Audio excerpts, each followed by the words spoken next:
বৈষম্য বিরোধী ছাত্র জনতার আন্দোলনে আমাদের 59 বিজিবির দায়িত্বপূর্ণ এলাকায় কয়েকজন আহত হয়েছেন। তো আমাদের বিজিবি মহাপরিচালক আমাদেরকে নির্দেশ দিয়েছেন যে এই ছাত্র জনতাকে চিকিৎসা এবং পুনর্বাসন করার জন্য। তো সেই হিসাবে আমাদের 59 বিজিবির দায়িত্বপূর্ণ এলাকা সোনা মসজিদ এলাকায় একজন ছাত্র আছে, তার নাম আসমাউল, সে রাজশাহী কলেজে পড়ে। তো আমরা তাকে সিলেক্ট করেছি। তো আমরা আমাদের ব্যাটালিয়নের পক্ষ থেকে, বিজিবির পক্ষ থেকে আমরা 1 লক্ষ টাকা নগদ অনুদান দিচ্ছি তার চিকিৎসার জন্য এবং পড়াশোনার খরচ চালিয়ে যাওয়ার জন্য। তার পড়াশোনা শেষ হলেও তার যদি কোনো ধরনের অন্যান্য সাহায্য সহযোগিতা প্রয়োজন হয়, আমাদের বিজিবি সবসময় তার পাশে থাকবে।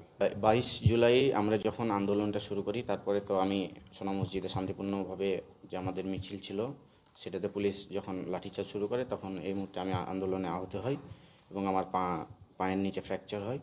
তো আমাদের মতো এইসব অসহায়দেরকে হসপিটালে আমরা দীর্ঘদিন চিকিৎসা অবস্থায় ছিলাম। তো আমাদেরকে পুনর্বাসনের জন্য যে বিজিবি 59 ব্যাটালিয়ন যে উদ্যোগটা নিয়েছেন, এটা অবশ্যই প্রশংসনীয় এবং আমি চাই আমাদের মতো আরও যারা অসুস্থ বা এরকম হাসপাতালে চিকিৎসাধীন অবস্থায় আছে তাদের কল্যাণে বিজিবি যেন আবার আগে এগিয়ে আসে এবং এই টাকাটা আমি আমার চিকিৎসা এবং পড়ালেখা এই সকল কাজেই আমি ইনশাল্লাহ খরচ করব।